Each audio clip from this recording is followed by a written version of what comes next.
Hey everyone, welcome back once again to On the Couch with Travis and David.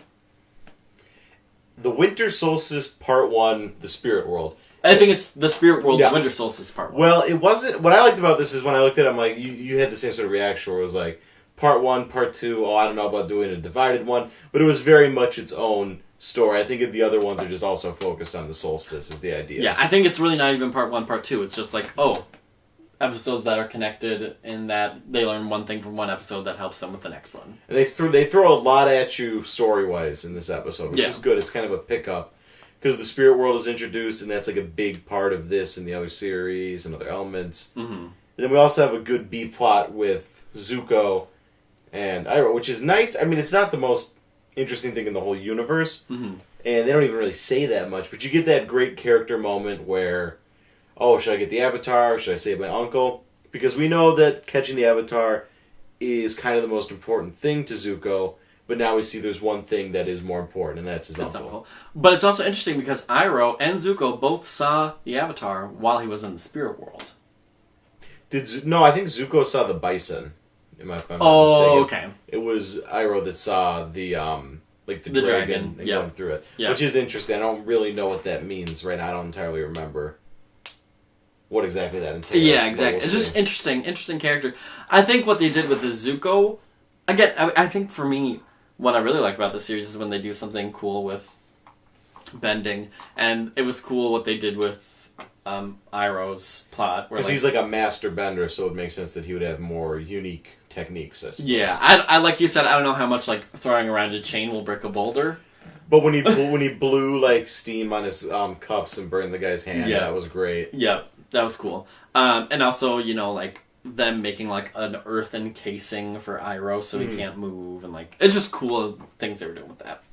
What's also really nice is because obviously we have the long-term goal of we need to defeat the Fire Lord, we need to master the elements. We've been a little bit aimless these past few episodes on it, but now we need to talk to Avatar Roku, and we need to do it now. Yeah. So we have sort of like a short-term goal. Yeah. Which I think is really important for shows to have sort of a long-term and a short-term. What are we dealing with for the next few episodes? What are we dealing with for the series? And I think that adds a nice sort of pacing and motivation that'll be... I mean, it was good in this one. I think it'll get even better with the next few. I feel like in this one, some of the weaker parts were with High Bay itself.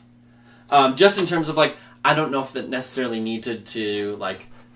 I think, like, High Bay taking someone from their village for, like, no reason other than him being angry about the forest, it didn't make much sense. I think it could have just been High Bay's attacking our village because he saw that this panda saw that humans killed the forest, so he's getting revenge on humans, whatever.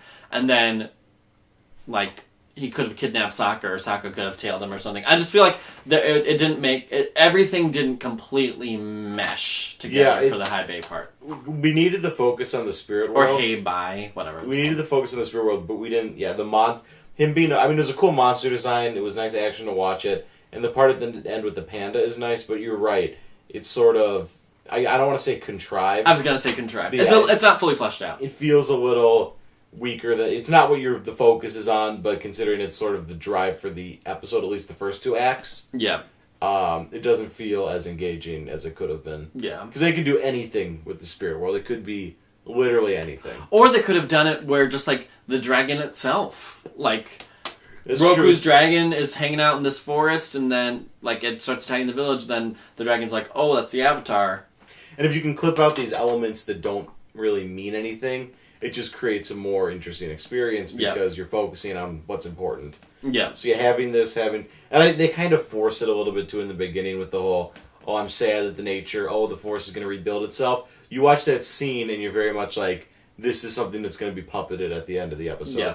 And not necessarily in as meaningful as a way as it could be. I think, like, too, like, with the Roku stuff, like, obviously that was something that was going to happen, because he's like, man, if only I could talk to Roku. And in the end, he, like, has a way to talk to Roku. But it's in the Fire Nation. That's a good, I don't want to say cliffhanger, I guess, but that's a good next episode. We need to get into the Fire Nation. That's an uncharted territory, literally, and it's sort of...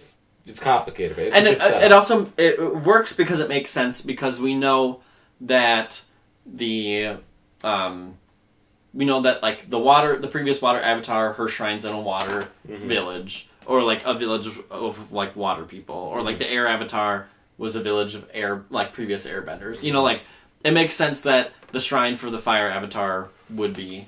Yeah, I didn't think about that, but we got a really good balance of, we went to the air temple, we saw what's going on, we went to Kyoshi, we saw the air temple there, we went to the earth temple, or not temple, we went to the earth kingdom and saw a good city with the king, so we're getting a good idea of sort of what each nation is like in these past few episodes, and that's something I didn't even think about. Yeah, which is good. It's a good layout. I think overall it was solid. I feel like there were parts where I'm like, this could be better. I would have rewritten this. I don't know exactly how, but I would have done it somehow to make it more connected. And that's what all the good writers say, is I would have done this but better. I mean, like, in terms of just improving it story and structure-wise. Well, it's a lot of setup, too. It's a lot of, here's some stuff going on that's going to be payoff later. Yeah. So we're kind of, like, hinging on the success of these next And it's like, it's an interesting way to get associated with the spirit world, but I think it could have been done a little differently. Overall, yeah, solid. Yeah, I think solid. it's a good one. It's solid. So, part 2 coming up. Avatar Roku. I wonder if we're going to meet him. We'll see. Maybe, what if they just get there and then it's like a TV and they're like, use your Roku. Or if they did a twist and it was Avatar Goku. And they're like, you got it wrong all wrong. It's Dragon Ball Z. Okay, we're going to watch that next week. We're taking a break from We'll see you later.